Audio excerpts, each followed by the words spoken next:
આપણે સંકલ્પ કર્યો છે એટલે મહારાજ સાંભળવાના જ છે, એટલે બધાના જ સંકલ્પો પૂર્ણ થાય એવી આપણે માળા કરી છે. છતાં સ્વામી એવી પણ ઈચ્છા વ્યક્ત કરી કે બધા હરિભક્તો આપણે પત્ર લખીને આવ્યા છે આપણા પ્રશ્નો, એ બધા પ્રશ્નો છે આપણે અહીંયા અક્ષર પુરુષોત્તમ મહારાજના દર્શન કરશું ત્યારે આપણે અહીંયા મૂકીશું.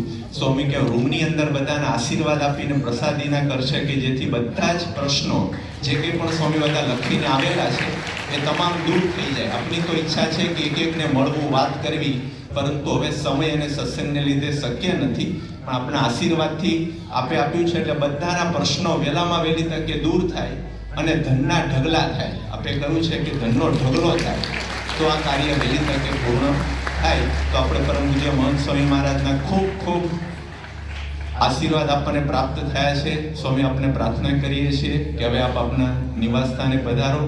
આપણે સૌ આપણા સ્થાન ઉપર બેસીને જ દૂરથી સ્વામીના દર્શન કરીશું. આપણા પત્રો આપણી પાસે હોય તો આપણે ત્યાં આપણી છાતી સરખા રાખી અને બાપાના આશીર્વાદ લેશું અને પછી રૂમની અંદર પ્રસાદીભૂત કરશું. પત્ર ઊંચા કરો બધા જે લાવ્યા છે. બાપા બધાના પત્રો છે. આની અંદર એમના જે કંઈ પણ પ્રશ્ન નિરાકરણ સ્વામી થઈ જાય એવી દ્રષ્ટિ કરો. બધું જ જે કંઈ પણ છે બધું દૂર થઈ જાય અને સત્સંગ સેવા ભજન ભક્તિ કરવાનું ખૂબ સુખ શાંતિ આનંદ આવે.